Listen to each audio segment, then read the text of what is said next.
These are among the most exclusive and highly trained nannies in the world. Ready, here we go. They learn self-defense and advanced driving techniques. And even their cooking skills are a cut above. We're sort of training a league of super nannies. Think Mary Poppins with a little James Bond. The course at Norland College in England cost them $21,000 a year. But after graduation, they can command salaries of $170,000. That's 4 times the average nanny salary in the UK. Britain's royal family has even hired them. So, what does it take to become one of the most exclusive nannies in the world? Trained to protect themselves and the children in their care, Norland nannies are part of an elite.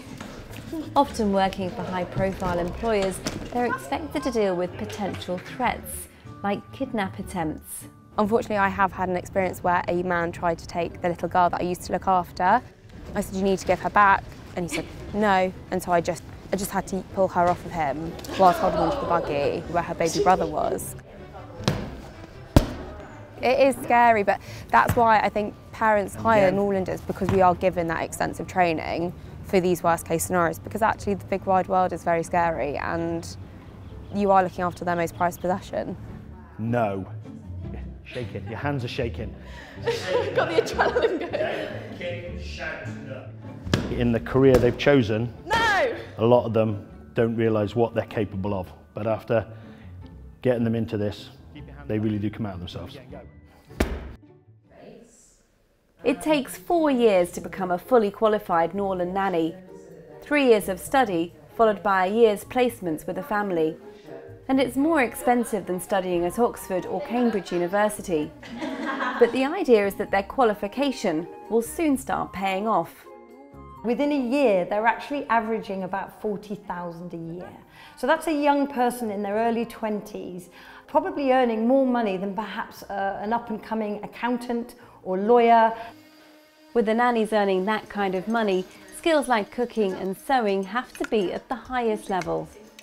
When I was on my residential placement, the family had such a varied diet. They were really into like satay chicken, and we had lemongrass chicken a lot, so a lot of like, Pan-Asian flavours, and it was really nice to see. So you place your nori with the shiny side down. These third-year students are learning how to make child-friendly sushi. And then you're using the bamboo mat to roll your sushi up.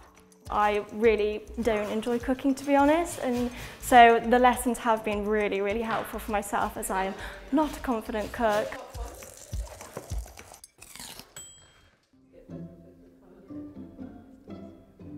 The students do 3 years of sewing with us alongside their BA, and they work through a series of 6 projects developing their machine and hand sewing skills. Yes, of course. It could be just doing name labels and buttons, are things that a family or all families need, but going on to making things for their charges. Their children might have ideas and they'll make things with them or for them. Is it an undoable knot? I hope so. Bouncy, but this carriage pram would take a child up to about 2.5 years of age. So do we remember what this is called? That's the apron. The apron, absolutely, and you don't use that when you're inside because it could make the baby too hot. The students also learn how to prepare an old-fashioned pram. Remember, with carriage prams you don't have to do hospital corners, but you just want to make it as tidy and neat as you possibly can in the pram. Norland nannies still use these today, in college and in the workplace. Remember, attention to detail is really important, so make that look neat and tidy. But Principal Dr. Janet Rose wants to modernise the image both of the college and of the nannying profession. Knowing how to control a car in skid is just one of the skills a modern-day Norland nanny can offer clients. Norland College was founded by Emily Ward nearly 130 years ago. Her aim was to encourage a better and more educated class of women to enter the ranks of domestic service. So here we have the very first probationers, all the way back in 1892, the very first students at Norland. And here we have a photograph of one of our Norlanders who worked for the Greek royal family. Back then, nannies had to wear nurses' uniforms to differentiate themselves from the household servants. Puffed sleeves and pinafores were replaced over time by a modest beige dress, brown bowler hat and brogues, and white cotton gloves. Nannies are still required to be immaculate and abide by strict rules. Smoking is banned, as is buying alcohol, fast food, or even a takeaway coffee. I definitely found the uniform really appealing. I think there's something about wearing this uniform, you know, you represent 125 plus years of heritage, and this uniform means a lot. It means that we're highly trained and we're really passionate about doing what we do.